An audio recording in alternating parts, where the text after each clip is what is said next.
Once again, I am revisiting the story of the Christmas ham, and I am not doing so to stimulate, to create any debate among those who believe or do not believe that the ham is good to eat.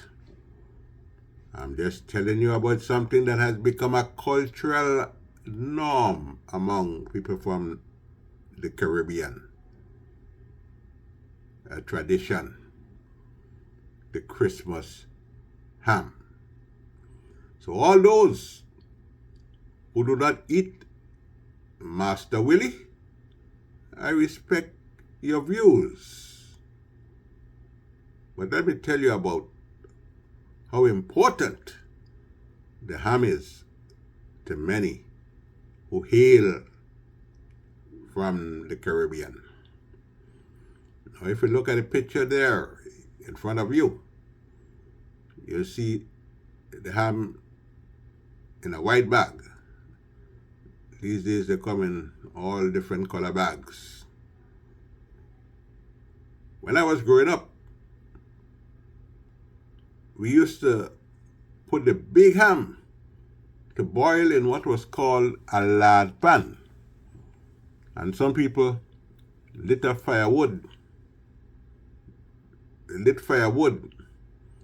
in the yard, put the lard pan and the ham in there in the pan to boil it, try to take out some of the salt and to cook it. So yes, if your ham back then was too big, you didn't want to eat all on Christmas Day or the day after, you wanted to leave part of the ham for the new year. So some people used to ask the butcher to cut the ham in half and leave half for the new year. Well, if they could wait that long. You see, many of us couldn't take that torture. We couldn't take it at all. Put all in the lard pan and cook it. Now, taking the salt out from the ham, but that can be a trying and difficult thing to do. And you wanted to be sure that you left a little salt in there, because to many, a saltless ham was no ham at all. Of course, if you had high blood pressure, it is good for you, a saltless ham. But I'll tell you this, when it came to eating ham, people didn't care much about blood pressure. But wisdom dictates that the consumption of the salt could be a dangerous thing. So eat wisely. Now, when you start eating ham, you can't stop. You can't stop. The urge is always there to pick at that tempting thing called ham. Sometimes I say to myself that the strongest man or woman in the world is not one that can lift up a heavy, heavy bag of yam. No. The strongest man or woman is one who has the willpower, the strength of mind to eat just a little piece of ham and stop right there. Many of us can't eat one groundnut and stop, or one popcorn and stop. It takes strength of mind. We have to be determined to do so, to eat it, just one, and stop. Even as a child or children growing up, we remember that when our mothers were not looking, we used to pick the ham, and sometimes we used to pick too big a piece. Pick it, but a big piece come out, and we were certain that mommy would miss it, So what you think we did?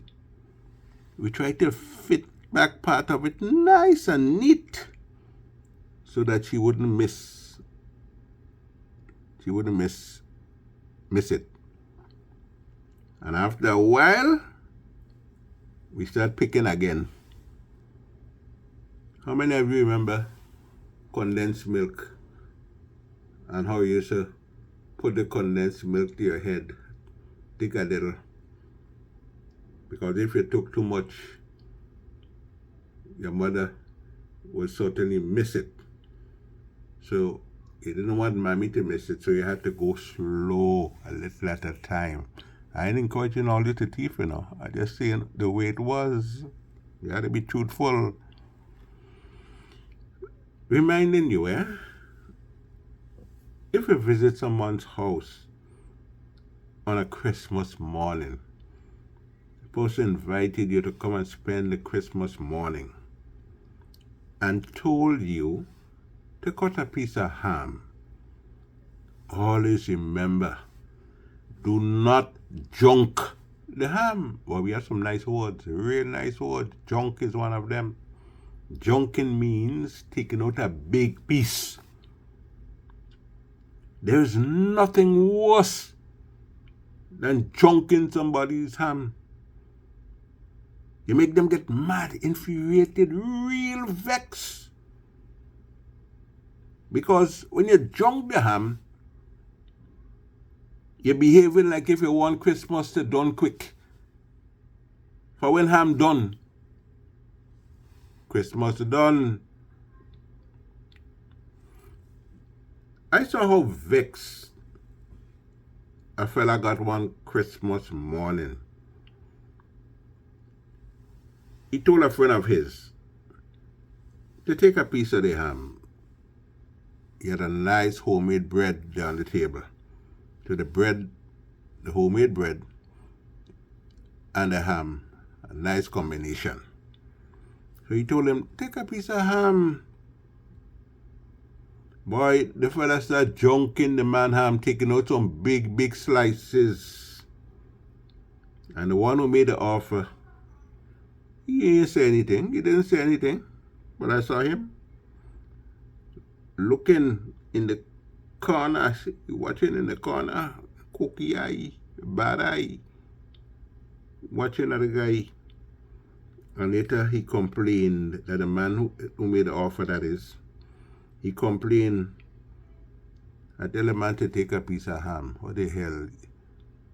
Yeah? The man junking the ham. Yeah? Junking the man ham. So the salt ham is special for many people who hail from the Caribbean, from the West Indies. And if you want to know how special the ham is to many, wait until Christmas Day. And when your friends visit, offer them a piece of that old little package thing you pick up in the grocery, not the real traditional ham. Offer them that. You go see how fast they go run. They take a drink and they're gone. He didn't bother with that kind of ham at all. Who the hell you giving that, boy? It's Christmas. Bring out the traditional ham. And then the ham bone. You don't throw that away. Collect some green peas and make a pea soup like Arthur Hostin is good at making. And leave a little room in the pot for the ham bone. The ham bone that make the pea soup taste nice. You put your ham to soak it, kind of early, but you put it to soak it. But remember, I have to say that before I leave. Go easy on the ham. Too much salt is not good for you, just like sugar. Too much sugar is not good for you. Moderation is the key. Moderation is the key. Anthony Wendell, the Riggs. Don't junk the man ham.